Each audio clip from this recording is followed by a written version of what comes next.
बच्चों, आप लोगों ने डिस्प्लेसमेंट रिएक्शन देख लिया और आई होप कि आप लोगों ने रिएक्टिविटी सीरीज याद कर ली होगी। मैंने आपको कहा था कि नेक्स्ट क्लास में हम लोग डिस्प्लेसमेंट रिएक्शन का कुछ एग्जाम्पल्स देखेंगे और उसके बाद हम लोग आगे टॉपिक स्टार्ट करेंगे। आज हम लोग सिर्फ 5 एग्जाम्पल देखेंगे डिस्प्लेसमेंट रिएक्शन का और डिस्प्लेसमेंट रिएक्शन को 100% उसके ऊपर हम लोग थंब लगाएंगे कि भाई ये तो हमको समझ में आ चुका है। ठीक है ना। तो डिस्प्लेसमेंट रिएक्शन का कुछ एग्जांपल्स देख लेते हैं और उसकी हम लोग प्रैक्टिस कर लेते हैं और डिस्प्लेसमेंट रिएक्शन को 100% सीख लेते हैं। ठीक है ना। आई होप कि आप लोग को रिएक्टिविटी सीरीज याद होगा। केदारनाथ का माली आलू जरा फीका पकाता है। Sodium, potassium, sodium, calcium, magnesium, aluminium, zinc, iron, lead, hydrogen, hydrogen, copper, mercury, silver, gold, platinum.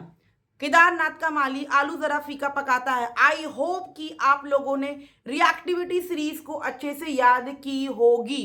Okay, clear है ना। तो चलिए हम लोग एग्जांपल देखते हैं। अब देखो बच्चों, पहला एग्जांपल दिया हुआ है कि लीड का रिएक्शन करवा रहा है CuCl2 कॉपर क्लोराइड के साथ। तो हमको दे रहा है लीड क्लोराइड और कॉपर को बाहर कर रहा है। क्या ये रिएक्शन डिस्प्लेसमेंट रिएक्शन है? क्या ये रिएक्शन डिस्प्लेसमेंट रिएक्शन है? चेक करेंगे।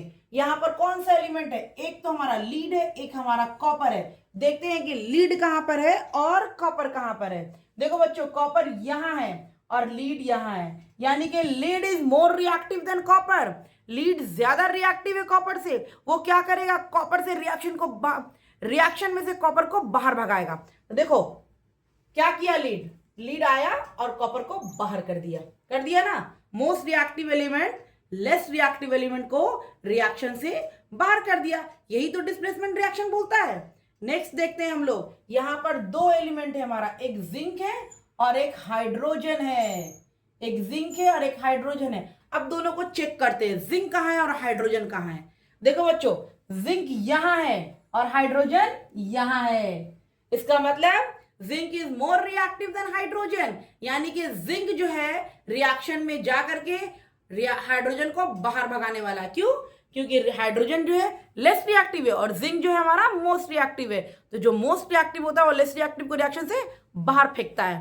तो देखो यहां जिंक जाएगा यहां और हाइड्रोजन को बाहर कर देगा। यही ना हो गया, जिंक आ गया और हाइड्रोजन को बाहर कर दिया। उसके बाद थर्ड में देखो बच्चों, जिंक सल्फेट है।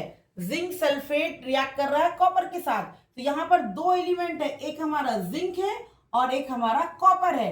तो चलो बच्चों हम लोग चेक करते हैं जिंक कहां है और कॉपर कहां है। देखो बच्चों, जिंक यहां है और कॉपर यहां है, दिख रहा है ना। यानी कि zinc is more reactive than copper. Zinc is more reactive than copper. Zinc is more reactive than copper. More reactive element ही बैठा हुआ है। क्या कॉपर इसको बाहर कर पाएगा? नहीं कर पाएगा। क्यों? क्योंकि जिंक मोर रिएक्टिव है, कॉपर इसको बाहर नहीं कर पाएगा, इसलिए रिएक्शन नहीं होगा। समझ में आ रही है बच्चों? जिंक सल्फेट का जब रिएक्शन हम लोग कॉपर के साथ करवाएं तो रिएक्शन नहीं हुआ। क्यों? क्योंकि जिंक जो है ये मोर रिएक्टिव है कॉपर से। वो कॉपर को वहां पर जगह बनाने नहीं देगा, वो अपना जगह छोड़ेगा ही नहीं। मोस्ट पावरफुल जो होता है वो अपना जगह छोड़ेगा ही नहीं। ठीक है ना। इसलिए इस केस में रिएक्शन हमारा नहीं जाएगा। उसके बाद हम लोग आते हैं बच्चों, जिंक का रिएक्शन करवा रहे हैं, क्या है? AgNO3 सिल्वर नाइट्रेट से।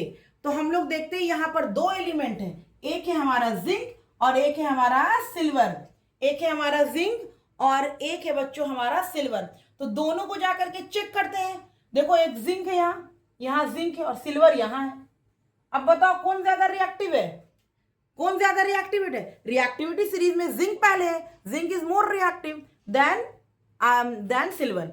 जिंक इज मोर रिएक्टिव, यानी कि जिंक जो है वो क्या करेगा? सिल्वर को रिएक्शन से भगाने वाला है। तो देख लो, ये जिंक जो है ये जाएगा यहां रिएक्शन में और सिल्वर को बाहर कर देगा।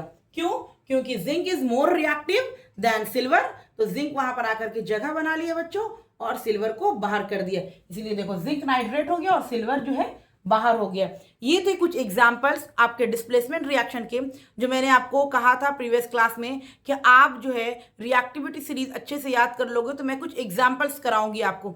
एग्जाम्स में आते हैं, रिएक्शन दिया रहेगा, पूछेगा आपका ये कॉम्बिनेशन रिएक्शन है, डिकम्पोजिशन रिएक्शन है कि डिस्प्लेसमेंट रिएक्शन है, उस तरीके से क्वेश्चन पूछता है इसे। ठीक है ना। तो रिएक्टिविटी सीरीज अगर आपको याद रहेगी तो आप डिस्प्लेसमेंट रिएक्शन कभी गलत नहीं करोगे।